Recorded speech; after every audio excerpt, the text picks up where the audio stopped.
aš esu Ugnė, čia yra Rūta, mes atstovaujame magiškiausią knygą. Problema yra tokia, kad šiuolaikiniam pasauliu, kaip ir dabar mes šnekam, visi šneka apie dalykus, kurie susijęs su programavimu ir elektronika. Problema yra tokia, kad aš esu ne vienintelė pasaulyje, bet esu žmogus, kuris apie tai nieko nesupranta.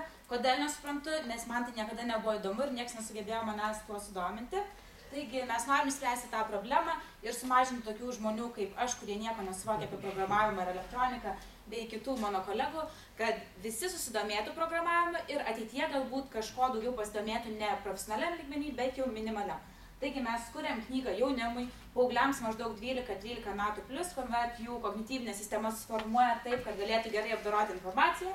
Ir kuriame knygą, čia jūs matote šiek tiek jos modelį, tai jinai bus tokia gyvas produktas, kurį galima čiupinėti, kas lemia, kad knyga galės keliauti visur kaip realus objektas, kas dar patraukia akį, jinai yra interaktyvi, bus įmontuota čionais visos tos įrangos ir programos.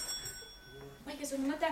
Ir siužeto metu žmonės keliauja siužetu jaunimas, jie tarsi žaidžia žaidimą, skaito ir kartu susiduria su užduotimis, kurias išspręsti jiems reikalinga būtent programavimo įgūdžiai, kuriuos jie gauna per kompiuterį ir informacija pateikta čia. Tai reiškia, knyga, kompiuteris, veiksmas vyksta tarp dviejų šitų realių objektų ir tavęs. Ir konkurentai analogo rinkoje nėra tokios knygos, taigi mes būsim pirmieji, kodėl reikia, yra tik tai kol kas žaidimai ir neįdomus vadovėliai. Mes būsim įdomus, smagus, spalvingi ir netikėti. Valio.